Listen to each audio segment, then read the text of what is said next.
العلم هو النور الهادي والمفتاح لكل الخير من يرد الله به خيرا. الحمد لله رب العالمين والصلاة والسلام على سيد الأنبياء والمرسلين سيدنا محمد وآله وصحبه أجمعين. طلبہ عزیز، آج ہم سورہ توبہ آیت نمبر 53 کی تشریح سے اپنے درس کا آغاز کر رہے ہیں. آیت کریمہ ہے: قُلْ أَنفِقُوا طَوْعًا أَوْ كَرْهًا لَّن يُتَقَبَّلَ مِنكُمْ إِنَّكُمْ كُنتُمْ قَوْمًا فَاسِقِينَ. صاحب روح المعانی فرماتے ہیں کہ آیت قُلْ أَنفِقُوا طَوْعًا أَوْ كَرْهًا یہ جد بن قیس کے بارے میں نازل ہوئی، جس نے کہا تھا کہ میں رومیوں کی عورتیں دیکھ کر بے صبر ہو جاؤں گا، اس لیے مجھے ساتھ نہ لے جائیے، لیکن مال کے ذریعے آپ کی مدد کر دوں گا.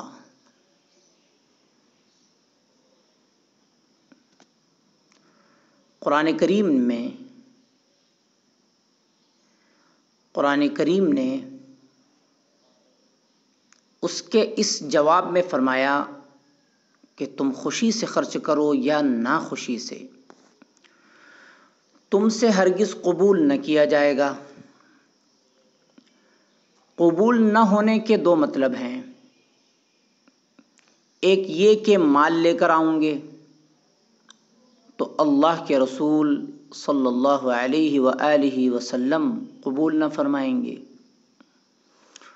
اور دوسرا معنی یہ ہے کہ اللہ تعالی انہیں ثواب نہ دے گا. صاحب روح المعانی لکھتے ہیں کہ دونوں ہی معنی مراد لیے جا سکتے ہیں.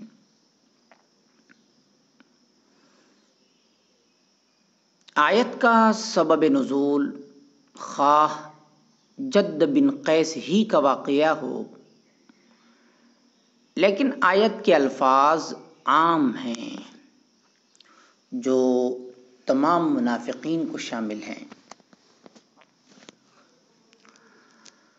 وَمَا مَنَعَهُمْ أَن تُقْبَلَ مِنْهُمْ نَفَقَاتُهُمْ إِلَّا أَنَّهُمْ كَفَرُوا بِاللَّهِ وَبِرَسُولِهِ.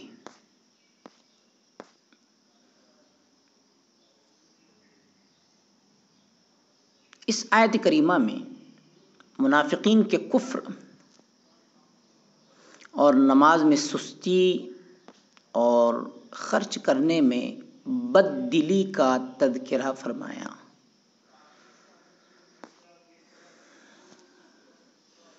کہ ان کے صدقات کو قبول ہونے سے منع کرنے والی کوئی چیز اس کے علاوہ نہیں ہے کہ انہوں نے اللہ کے ساتھ اور اس کے رسول کے ساتھ کفر کیا، اور کفر کے ساتھ کوئی عمل مقبول نہیں،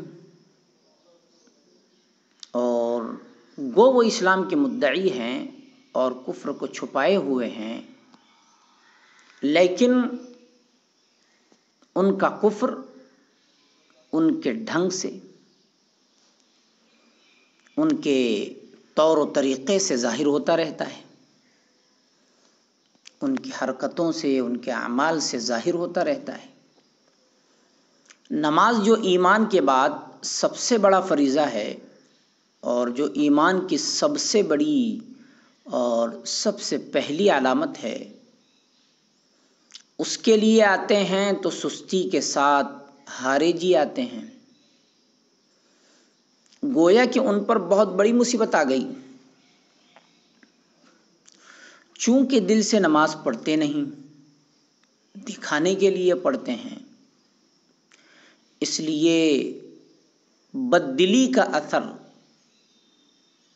ناگواری کا اثر اس طرح بھی ظاہر ہوتا ہے کہ نمازوں میں دیر سے آتے ہیں، اور اس طرح سے بھی ظاہر ہوتا ہے کہ رکوع سجدہ ٹھیک طرح ادا نہیں کرتے، جلدی جلدی نمٹانے کی دھن میں رہتے ہیں۔ حضرت انس رضی اللہ تعالی عنہ سے روایت ہے کہ رسول اللہ صلی اللہ علیہ وآلہ وسلم نے ارشاد فرمایا کہ یہ منافق کی نماز ہے جو بیٹھا ہوا سورج کا انتظار کرتا رہتا ہے، یہاں تک کہ جب سورج میں زردی آ جاتی ہے اور شیطان کے دونوں سینگوں کے درمیان ہوتا ہے تو کھڑے ہو کر 4 ٹھونگے مار لیتا ہے، یعنی جلدی جلدی سجدہ کر لیتا ہے، اور سجدے میں بس اللہ کو ذرا یاد کرتا ہے۔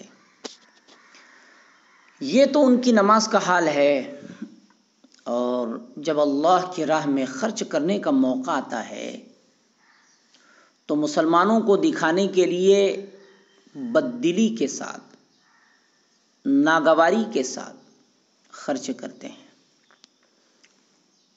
جب ایمان نہیں تو آخرت کا یقین بھی نہیں، لہذا مال خرچ کرنے پر ثواب کی امید بھی نہیں۔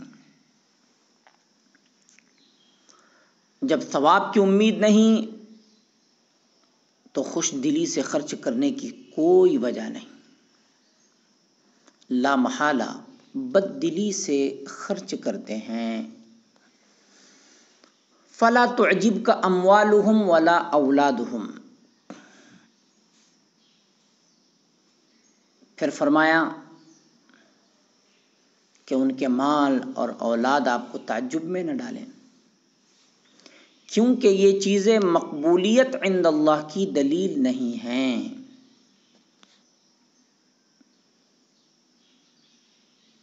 کوئی شخص یہ نہ سمجھے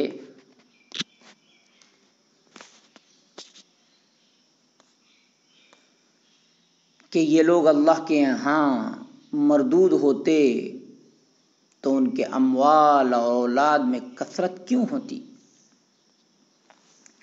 یہ کثرت بطور استدراج ہے، بطور ڈھیل ہے۔ اللہ تعالیٰ ان کو مہلت دے رہا ہے، وَأُمْلِي لَهُمْ سَنَسْتَدْرِجُهُمْ مِنْ حَيْثُ لَا يَعْلَمُونَ۔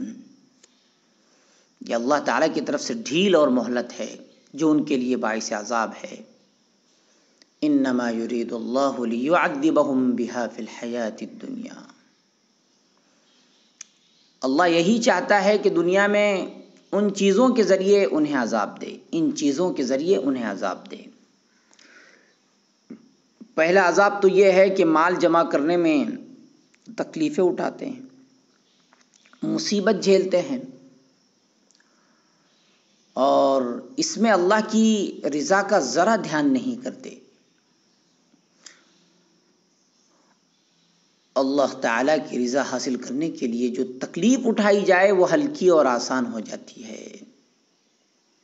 نیز یہ مال ان کے لیے اس لیے بھی دنیا میں عذاب بنے ہوئے ہیں کہ اسلام کا دعویٰ کرنے کی وجہ سے شرما کر تھوڑی زکوٰۃ بھی دے دیتے ہیں اور جہاد میں بھی خرچ کرتے ہیں، جس سے ان کا دل دکھتا ہے۔ یہ دل کا دکھنا بھی عذاب ہے۔ ایمان کے ساتھ ثواب کی نیت سے خرچ کرتے تو یہ خرچ کرنا خوشی کا باعث بن جاتا، اور اولاد کے ذریعے دنیا میں عذاب دیے جانے کا یہ مطلب ہے کہ اولاد کی پرورش اور پرداخت میں بہت تکلیف اٹھاتے ہیں، اور اس تکلیف پر کسی ثواب کی امید نہیں۔ پھر بعض مرتبہ ان کے بیٹے جہاد میں مقتول ہو جاتے ہیں تو اس قتل پر بھی رنجیدہ ہوتے ہیں، کیونکہ ایمان سے محروم ہونے کی وجہ سے شہادت کے ثواب کا یقین نہیں رکھتے۔ پھر فرمایا وَتَزْهَقَ أَنفُسُهُمْ وَهُمْ كَافِرُونَ.